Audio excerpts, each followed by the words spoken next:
आप सुन रहे हैं दिन भर की अहम खबरें गंगा प्रसाद के साथ। पीएम नरेंद्र मोदी ने असम के तिनसुकिया में देश के सबसे लंबे पुल का उद्घाटन किया। इस पुल से असम और अरुणाचल प्रदेश की दूरी 165 किलोमीटर कम हो जाएगी। मोदी ने कहा कि पुल ने 5 दशक का इंतजार खत्म किया। इस ब्रिज को भूपेन हजारिका पुल के नाम से जाना जाएगा।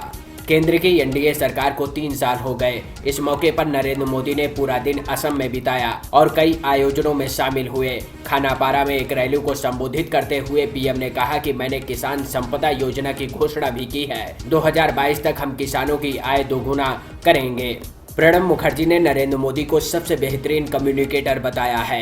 एनडीए सरकार के 3 साल पूरे होने के मौके पर एक प्रोग्राम में हिस्सा लेते हुए प्रेसिडेंट ने ये भी कहा कि मोदी ने देश की इकोनॉमी को एक नया रास्ता दिखाया है। उन्होंने कहा कि मोदी के कुछ फैसले एक नए युग की शुरुआत कहे जा सकते हैं। नरेंद्र मोदी शनिवार को मॉरिशस के पीएम प्रविंद जगन्नाथ के लिए लंच होस्ट करने वाले हैं। न्यूज एजेंसी के मुताबिक बिहार के सीएम नीतीश कुमार भी लंच में शामिल हो सकते हैं। बता दें कि मॉरिशस के पीएम जगन्नाथ 2 दिन की विजिट पर भारत पहुंचे हैं। सोनिया गांधी ने विपक्षी नेताओं के लिए लंच होस्ट किया है। इसमें लालू प्रसाद यादव और ममता बनर्जी समेत 17 नेता शामिल हुए। हालांकि बिहार के सीएम नीतीश कुमार ने इसमें शिरकत नहीं की। उनकी पार्टी की तरफ से शरद यादव और केसी त्यागी इसमें शामिल हुए।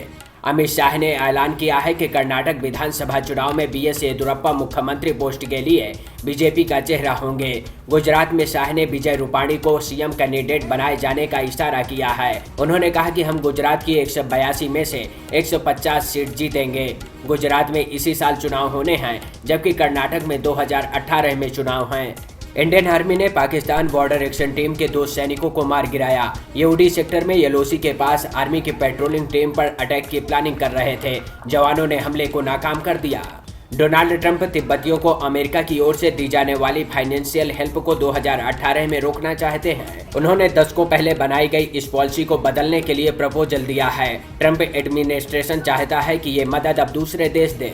अमेरिका की फेडरल अपील कोर्ट ने डोनाल्ड ट्रंप के ट्रैवल बैन पर रोक लगा दी है। सबसे पहले 7 मुस्लिम देशों के लोगों के यूएस आने पर बैन लगाया गया था। इसके बाद रिवाइज्ड ऑर्डर में इराक का नाम हटाकर 6 देश कर दिए गए। ट्रंप ने ट्रैवल बैन की वजह नेशनल सिक्योरिटी को बताया था।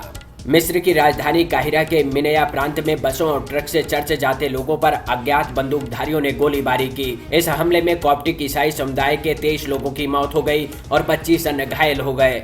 यूएस में अमूल थापर को जज बनाया गया है। डोनाल्ड ट्रंप से नॉमिनेट होने वाले पहले भारतीय हैं। यूएस सीनेट में पार्टी लाइन में हुई वोटिंग में अमूल थापर को 44 के मुकाबले 52 वोट मिले। वो पहले भारतीय अमेरिकी हैं जिन्हें डोनाल्ड ट्रंप ने 6ठी US circuit court of appeal में जज के तौर पर नॉमिनेट किया है।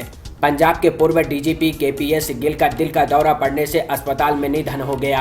केपीएस गिल को सुपर कॉप के नाम से जाना जाता था। गिल काफी वक्त से बीमार चल रहे थे। डॉक्टर्स के मुताबिक उनकी दोनों किडनियां फेल हो गई थीं।